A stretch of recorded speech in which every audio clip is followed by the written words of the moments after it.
지난주에 하나님을 믿고 섬기는 사무엘이 어떻게 하나님의 음성을 듣고 또 하나님 말씀에 순종했는지, 마찬가지로 하나님이 여러분과 저를 부르실 때 우리는 어떤 자세로 주님의 말씀을 들을 것인지, 어떻게 하는 것이 정말 주님을 기쁘시게 해드리는 건지 함께 생각하며 주님의 부르심을 듣는 자세를 함께 나누었습니다.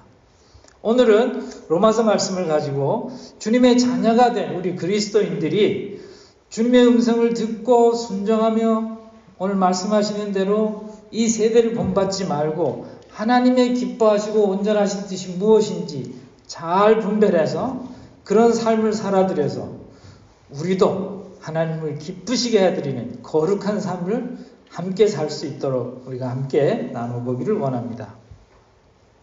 우리는 성도로서 주님의 음성을 들을 뿐 아니라 그 가운데서 주님의 뜻을 구별해야 됩니다. 우리는 세상에 잡다한 그런 여러 가지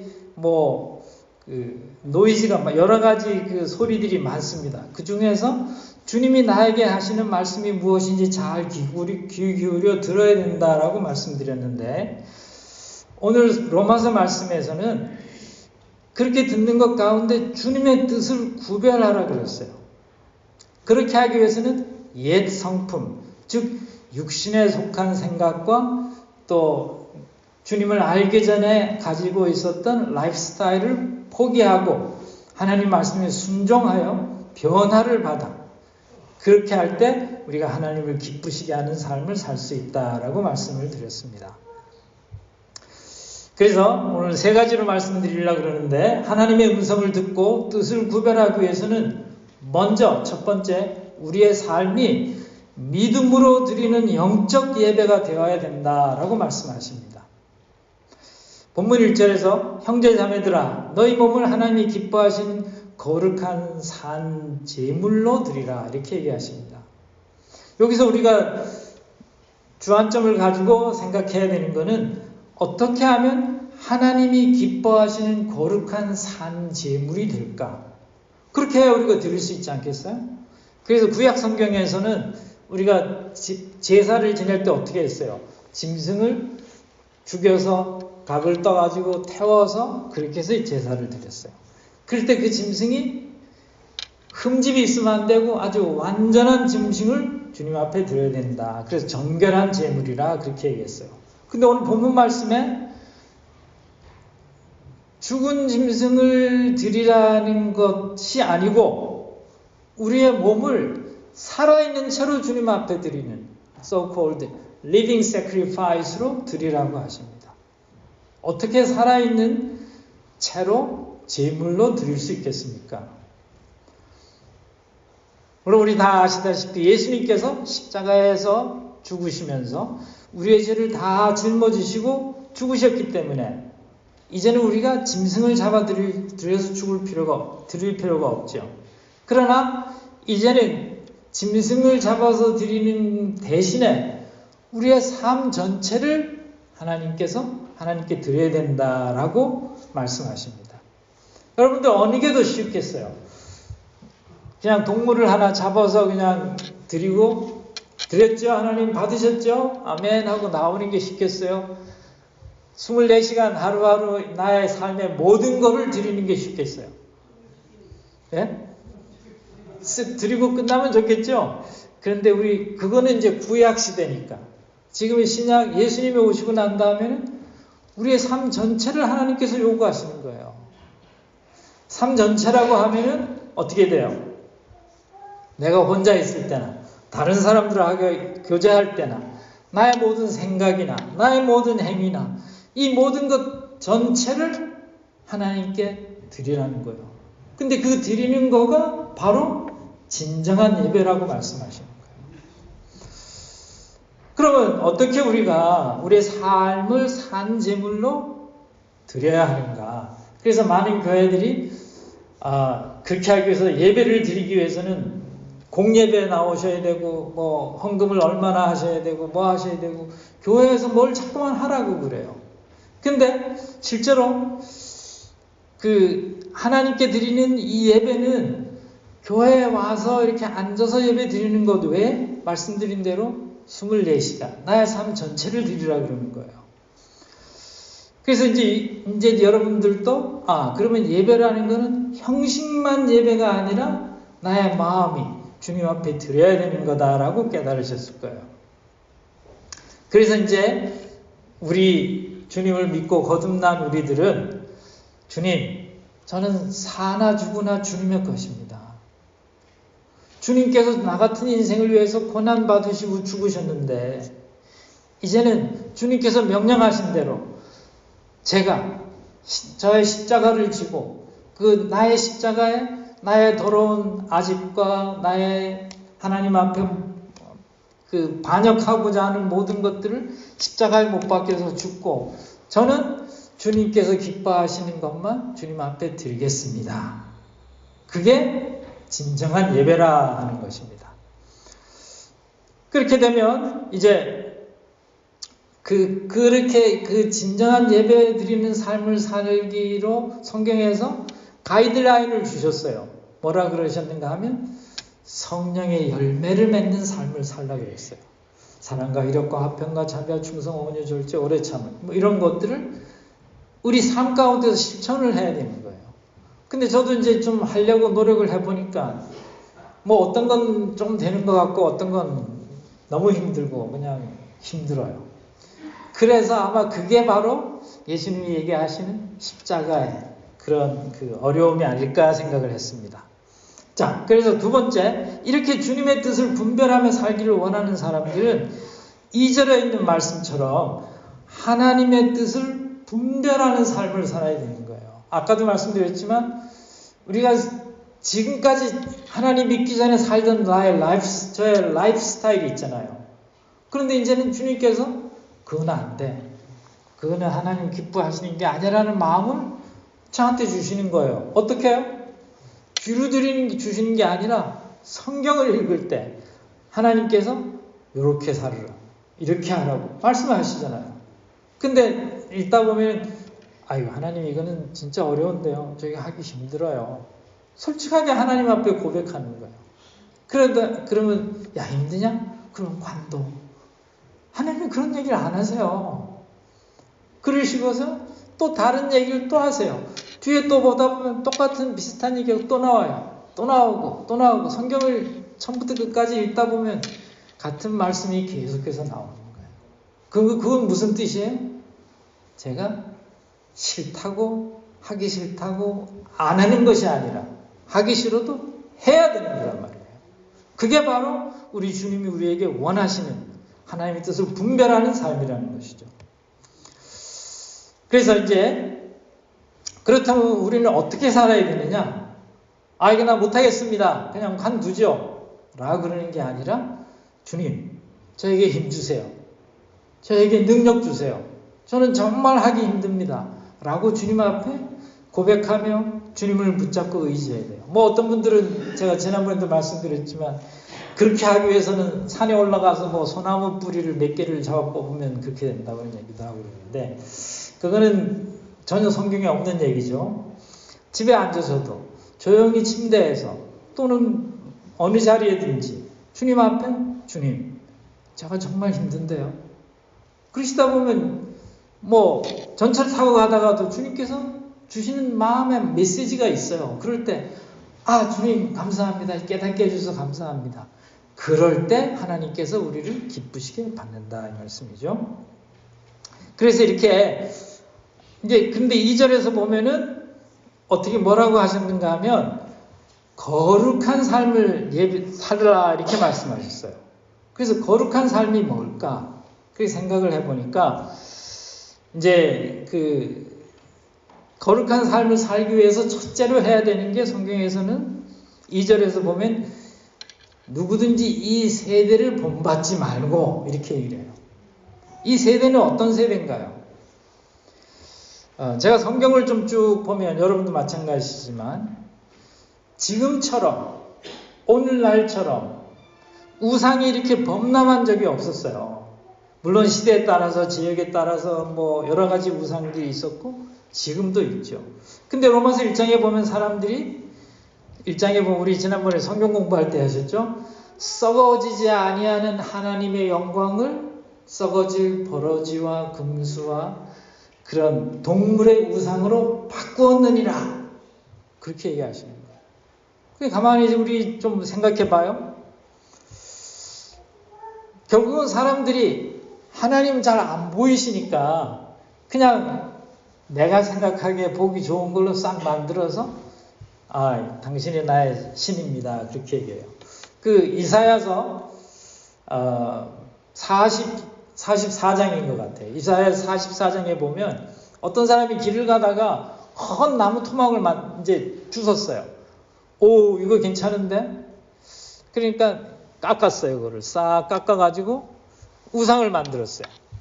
그래서 우상을 딱 만들어 세워놓고 그 앞에 가서 절을 해요. 아이고,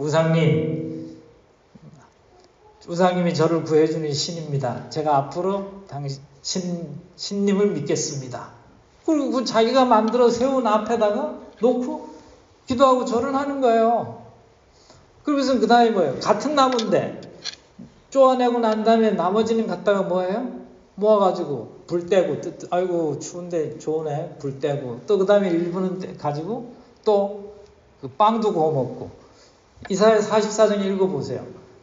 그러면 우리가 보통 생각하면 똑같은 나무인데 그 중에 일부는 나를 구하는 신이라고 그러고 일부는 떼다가 그냥 불 쏘시게 하고, 이게 넌센스잖아요. 근데 우리 사람들이 똑똑하다 그러는 사람들이 우둔하게 되어서 그렇게 한다는 거예요. 그게 이제 바로 우상이에요. 그래서 제가 이제 그런데 사람들이 왜 우상을 믿을까? 우리는 하나님을 믿는데.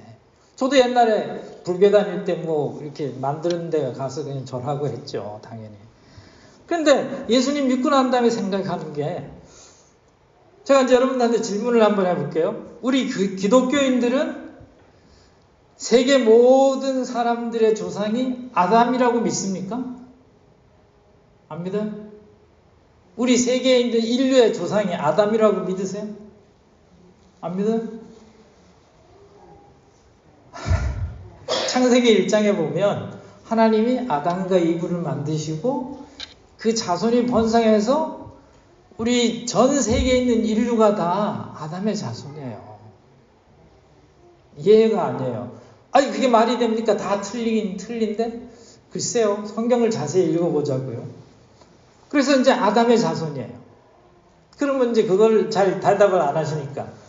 그러면 그 아담의 후예인 노아를 부르셔서 노아의 홍수 때 누구를 구하셨어요? 노아하고 그 아들하고 그 며느리들을 구하셨잖아요. 그래가지고 어떻게 하셨어요? 이제 홍수가 끝나고 그 사람들이 막 번식하기 시작했어요. 그래서 이제 창세기 11장에 보면은 아주 우리에게 분명하게 보여주는 메시지가 있어요. 11장에 바벨탑 사건이 나오잖아요. 그 바벨탑에 왜 바벨탑 사건이 뭐예요? 바벨탑에 사람들이 이제 그 노아의 자손들이 이제 사람이 많아지고 지혜가 자라고 실력이 좋아지니까 우리도 하나님처럼 좀 높아져 보자. 그래가지고 만드는 게 바벨탑이에요. 그러니까 하나님께서 이놈들하고 흩어져 버렸잖아요. 그 사람들이 다 어디 갔어요? 흩어졌는데. 말이 서로 틀리니까 자기들 말 맞는 사람들끼리 다 뿔뿔이 ht어져가지고 일부는 우리 고조선으로도 가고 일부는 어디로도 가고 저기 아프리카도 가고 다 헤어졌죠. 그래서 이 지구상에 다 그렇게 흩어지게 된 거예요. 그런데 그들의 조상이 누구예요? 노아잖아요. 노아는 누구를 믿었어요? 하나님을 믿었잖아요. 근데 그 자손들이 노아가 오래 살면서 자손들을 낳았더라. 그랬는데 그 자손들이 노아 할아버지가 믿던 하나님을 다 믿었을 거 아니에요. 안 믿어요? 믿었겠죠. 그런데 그 사람들이 다 흩어져 가가지고 자기들이 믿었던 하나님을 다 안 믿게 돼버린 거예요. 왜요? 저는 그게 신기해요. 왜? 아담이 살아있는 동안에 970년을 살았는데 그 자손들에게 쭉 그냥 하나님이 나를 창조하셨어라고 다 교육을 했을 거 아니에요. 그리고 그랬는데 아담이 죽고 30년 후에 노아가 태어났거든요. 근데 그동안에 그렇게 많이 하나님 아버지가 나를 만드셨다고 자손들에게 얘기했는데 애들이 글쎄요 그거 안 믿은 것 같아요. 그래가지고 결국은 다 죽었잖아요.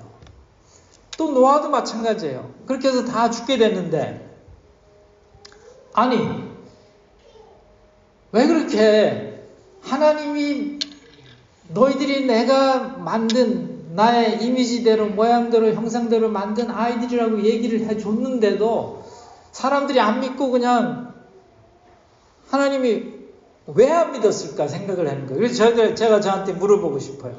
저의 질문은 왜 그 사람들이 하나님을 안 믿고 우상을 그렇게 만들어서 그렇게 믿고 있을까요? 그들을 섬길까요? 저도 참 신기한 거예요. 왜 하나님이 그 조상들의 하나님이신데 왜 그렇게 안 믿을까? 제가 보기에는 지금도 이스라엘에 가면 무신론자들이 그 유대인들인데 무신론자들이 뭐 제가 잘못 들었는지 모르는데 60% 정도 된대요. 하나님이 진짜 하나님인지 모르고. 그런데 그 사람들은 자기들이 아브라함의 자손이라는 거는 아는데 자기들이 근데 하나님이라는 걸 안 믿는 거예요. 일부만 믿죠. 그 중에서 오토독스라고 이렇게 뭐 시커먼 옷 입고 이렇게 머리 길고 이렇게 따하신 분들이 그분들은 진짜 믿는 사람들이에요. 말하자면. 근데 하여튼 그렇게 해서 이제 보면 그 사람들이 왜 이렇게 됐을까 생각해 보니까 이 사람들이 다 헤어졌잖아요. 근데 하나님은 안 보여요. 여러분 하나님은 안 보이죠. 그러니까 이 사람들이 가서 무슨 일이 생기는가 하면 각 헤어진 각 나라에 가가지고 그 중에 제일 힘이 있고 뭐 똑똑한 놈이 나타나서 야 하나님 안 보이니까 이제부터는 내가 만드는 거를 신이라고 믿어. 그래서 자기 신을 다 만들었다고 생각이 돼요. 그러니까 사람들이 다 지금 딴 거를 믿고 있는 거야. 하나님을 믿어야 되는데. 근데 그래서 제가 이제 그게 진짜 가능할까? 혼자서 이제 계속 묵상을 하는 거예요. 근데 로마의 컨스탄틴 대제가 있잖아요. 그 사람이 자기 권력을 지키기 위해서 그 지금의 터키에 가서 뭐를 만들었어요? 권력을 지키기 위해서 지금처럼 마리아와 뭐 아기를 데려다가 이게 우리의 신이다라고 가르쳤어요. 원래 그 신은 태양신이었어요. 그런 식으로 자기 권력을 지키기 위해서 이렇게 따가지고 만드는 거예요. 그러면 지금 세대는 어때요? 지금 세대는 비슷해요. 근데 요즘에 이제 제일 그 우리들 헷갈리게 하는 것 중에 하나가 뉴 에이지라는 거예요. 뉴 에이지. 근데 그거는 이제 뭐 종교도 아니고 철학도 아니고 뭐도 아니고 뭐도 아닌데 사람들이 다 거기에 넘어가요. 그 중에 하나가 뭐예요? 저기 점치는 거. 왜 뭐 카드점 같은 거 있잖아요. 그런 게 다 뉴 에이지죠. 뭐 자연주의, 신비주의, 명상 뭐 여러 가지. 요가도 그 중에 하나겠지만. 근데 하여튼 그런데 그 사람들이 또 뭐를 믿는가 하면 예수님도 믿고 모하메도 믿어요. 그러니까 사람들이 이게 종교인지 뭐 뭔지 모르면서 그냥 모르고 쫓아가는 거예요. 여기 셀렘이라는 데 있잖아요. 거기 가면 그 점치는 사람들한테 뭐 빈부, 뭐 학력의 고하를 막론하고 와서 다 점치고 있어요. 좀 제가 생각하기에는 제가 예수님 믿고 난 다음에 보니까 이거는 정말 성경의 로마서에 말씀하신 대로 지혜가 있다 하나 우준하게 돼요. 사람들이 엉뚱한 걸 그렇게 믿는 거예요. 자, 그러면 그렇기 때문에 우리 믿는 사람은 세상의 풍조를 따르지 말고 뭘 해야 되느냐? 마음을 새롭게 하고 변화를 받으라 그랬어요. 이제 우리가 혹시 우리 여러분들 중에 히피라는 얘기 들어보셨어요? 히피족. 못 들어보셨어요? 우리 교회는 전부 이렇게 경건하신 분들이라 그런 걸 잘 모르시는가 본데 1960년대 미국을 전체 휩쓸었던 그 미국의 모든 것을 휩쓸었던 그런 무브먼트 같죠. 그 사람들이 사조가 생각이 히피예요. 그 사람들이 제일 좋아하는 노래가 하나 있었어요. 혹시 아시는 분 계세요? 캐세라세라. 몰라요? 저 하나 이거? 이제 확실히 올드인가 봐요. 그때 당시에 노래가 뭐 캐세라세라 whatever will be 뭐 이런 노래가 있었어요. 그래서 사람들이 야 뭐 안 되면 캐세라세라지 뭐. 근데 원래 캐세라는 그런 영세주의적인 그런 의미가 아니고 모든 것이 whatever will be 그러면 그대로 될 거야. 그래서 the future's not ours. 우리 앞으로 미래가 우리 손에 달린 게 아니고 그냥 되는 대로 살아. 그게 그때 히피의 그런 무브먼트였어요. 세상의 흐름을 따라 살면 된다는 거예요, 그냥. 그 사람들이 이제 어른이 돼서 그 다음에 후배들 가르쳤잖아요. 그 가르친 결과로 나오는 게 뭐가 그런가 하면 요즘의 젊은 세대가 그 사람들도 그렇고 바로 후세도 그렇고 야 세상에 뭐 옳고 그렇고 뭐 그런 거 따질 필요 없어. 왜냐 시간 가면 다 잘 될 거야. 뭐 잘 될 거야. Everything is 뭐라 그랬죠? Everything is will be okay. 그러면서 그냥 지나가는 거예요. 그런데 문제가 된 게 뭔가 그러면 그들의 또 제자들이 요즘 세대인데 소위 말하는 포스트 모더니즘이라는 그런 사상에 모든 사람이 물들어 있어요. 포스트 모더니즘에는 하나님의 절대적인 의, 죄와 악을 사람들이 구분을 안 해요.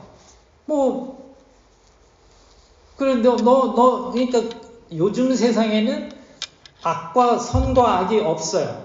그리고 내 생각도 옳고 내 생각도 옳고 내 생각도 완전하고 내 생각도 완전하고 그래서 뭐가 돼요? 우리는 다 생각이 완전하니까 그냥 우리 사이좋게 잘 살아. 그게 요즘에 포스트 모더니즘이에요. 근데 이 사람들은 우리가 하나님이 절대 의롭다 그러시잖아요. 거룩하신 분이라는 걸 안 믿어요. 이해가 안 돼요. 왜? 그건 네 생각이니까 너 오라? 그럼 너 믿어. 나는 나를 믿는 거예요. 모두 다 각자가 자기를 믿어요. 그렇게 되보니까 뭐예요? 각자 라이프 스타일이 다 완전한 선이에요. 거기다가 야 당신들 이렇게 믿으면 벌 받아 지옥 가 그러면 who said that? 누가 그렇게 얘기했어? 난 내가 보기에 이게 옳은데. 그러니까 다 각자 우리 이스라엘 백성들이 왜 출애굽하고 난 다음에 나중에 가나안 땅에 들어가서 사사기 때 사람들이 각자 자기 소견에 옳은 대로 하더라. 그런 말씀이 있잖아요. 지금이 그래요. 다 자기 소견에 옳은 게 옳은 거예요. 그게 진리라고 생각해요. 근데 이거는 정말 위험해요. 왜냐하면 변화를 받지 않으면 절대로 예수님을 믿을 수가 없어요. 받아들일 수가 없어요. 그렇기 때문에 젊은 세대들이 교회를 올 수가 없는 거예요. 왜냐하면 왜 하나님을 믿어야 돼? 하나님을 믿어야 되는 이유가 없는 거예요. 그게 바로 말세가 됐다고 생각을 하고 그것 때문에 우리 주님이 다시 오실 때가 가깝다라고 저는 그렇게 생각합니다. 그래서 이제 마지막으로 세 번째로 주님께서 이렇게 마음이 새롭게 되어 변화되고 순종하는 사람들에게 하나님께서 무엇을 주시는가 하면 하나님의 선하시고 완전한 뜻이 무엇인지 분별할 수 있게 해주시는 거예요. 그리고 평강에서 평강으로 인도해 주시는 거예요. 그래서 그렇게 된 사람들을 요즘에 우리가 함께 나누는 대로 하나님의 자녀로 거듭났다, 구원받았다 그렇게 얘기를 하죠. 그래서 이제 그렇게 구원받고 말씀에 순종하는 거룩한 삶을 살기를 노력하는 사람들을 예수님의 제자라 그러기도 하고 우리는 하나님의 자녀라 그래요. 그러니까 우리 하나님의 자녀가 된 사람들은 세상에 그렇게 하나님이 어디 있냐고 그러는 사람들 보고 뭐라고 야단칠 게 아니라 그 사람들을 이해하면서 그 사람들 위해서 기도해야 돼요. 뭐 야단친다고 그 사람들이 마음이 바뀌는 게 아니에요. 완전히 우리 젊은 세대는 브레인 워시가 돼가지고 그 하나님의 뜻이 왜 그 길을 따라야 되는지. 지금 여기가 법이 있잖아요. 우리 사는데 미국에도 법이 있고 한국에도 법이 있고 그 법을 만들 때는 이 법을 지키지 않으면 너는 처벌을 받는다 이렇게 돼 있는데 이제는 사람들이 아니 내가 법인데 왜 이런 걸 가지고 자꾸만 나를 옥죄? 그러니까 그 법을 또 그거를